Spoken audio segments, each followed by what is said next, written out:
सच ये है कि दुनिया का शायद ही कोई और मुल्क पाकिस्तान के अलावा हो जिसकी बुनियाद ही तालीम की वजह से हुई। कायदे आज़म मोहम्मद अली जिन्ना और सर अलामा मोहम्मद इकबाल अगर पढ़े लिखे ना होते, अगर बरतानिया से पढ़कर ना जाते, अगर सर सैयद अहमद खान अलीगढ़ यूनिवर्सिटी ना बनाते तो पाकिस्तान ना बन पाता। ये दुनिया का वाहिद मुल्क है जो तालीम की वजह से बना। और सच ये है कि अगर पाकिस्तान का कोई मुस्तकबिल सुनहरा हो सकता है तो वो भी तालीम की वजह से होगा। अफसोस कि हमने उसकी तरफ उतनी तवज्जो नहीं दी जितनी देनी चाहिए थी।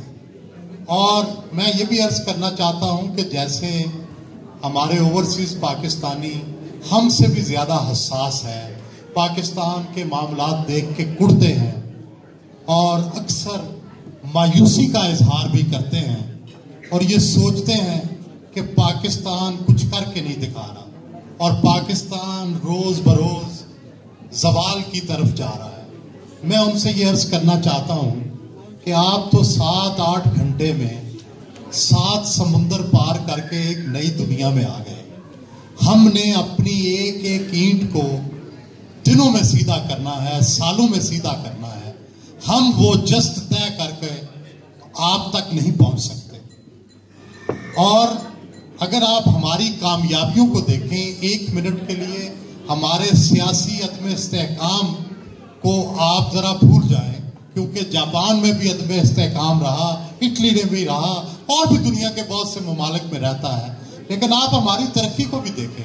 पाकिस्तान बना तो पाकिस्तान बनने के पहले ही साल हमारी इंडिया से जंग हो गई। चुनाचे पाकिस्तान जो कि वेलफेयर स्टेट बननी थी, पाकिस्तान को एक सिक्योरिटी स्टेट बनना पड़ा।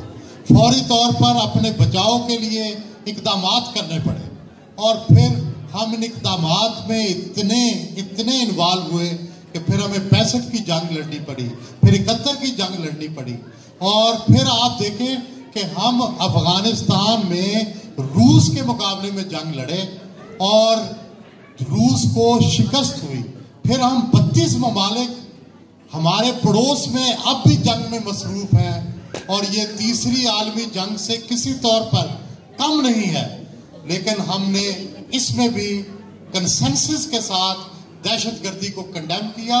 एक ऐसे मुल्क में जहां दहशतगर्दी के हम भी मौजूद थे, वहां हमने कंसेंसस किया, कंसेंसस करके उनके खिलाफ ऑपरेशन किया, उन्हें हराया और जो तीसरी जंग अजीम थे उसकी असरात से भी निकल रहे हैं और हम अफगानिस्तान के जो मामलात थे उससे भी निकल रहे हैं। इंडिया को भी आज तक अगर इंडिया ने हमारी दुश्मनी की है और ईस्ट पाकिस्तान में हमारी गद्दारी करके और हमारे खिलाफ साजिश करके हमें नुकसान पहुंचाया है तो हम भी इंडिया को आराम से नहीं बैठने दे रहे।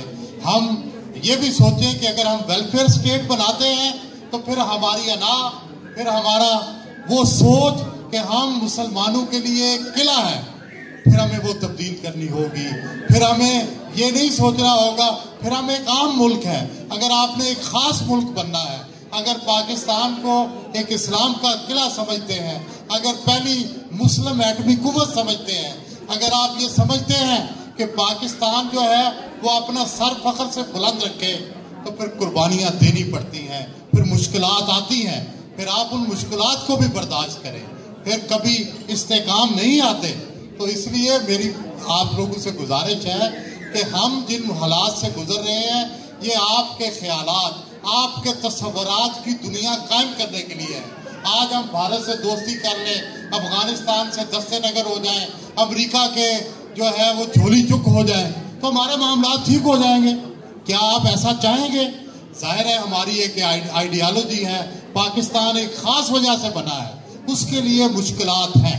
और दूसरा मैं आपसे ये कहना चाहता हूँ कि पाकिस्तान के अंदर इंडिया से ज़्यादा बड़ी मिडिल क्लास पैदा हो चुकी है। पाकिस्तान के अंदर खुशहाली, लिविंग स्टैंडर्ड्स बहुत अच्छे हो चुके हैं।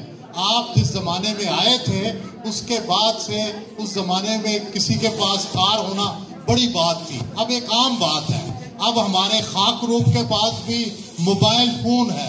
اب ہمارا جو جھاڑو دینے والا ہے وہ بھی موبائل پہ اس سے رابطہ کرتے ہیں ہم کہ یار آ جاؤ ذرا صفائی کر دو. تو پاکستان کے اندر خوشحالی جو ہے وہ دستک دے رہی ہے. ہمارے مسائل موجود ہیں, ہمارا پولیٹیکل سسٹم فریجائل ہے, ہمارے یہاں سیکیورٹی سٹیٹ کا مسئلہ موجود ہے, لیکن ان مسئلوں کو حل ہم نے کرنا ہے. ہم انشاءاللہ پاکستانی قوم کرے گی, لیکن سب سے بڑا مسئلہ پھر تعلیم ہے. اور تعلیم میں ہم نے ایک کامیابی یہ حاصل کی ہے کہ ہمارے ہاں ہائر ایجوکیشن اور جو مڈل کلاس کی ایجوکیشن ہے وہ بہت بہتر ہو چکی ہے.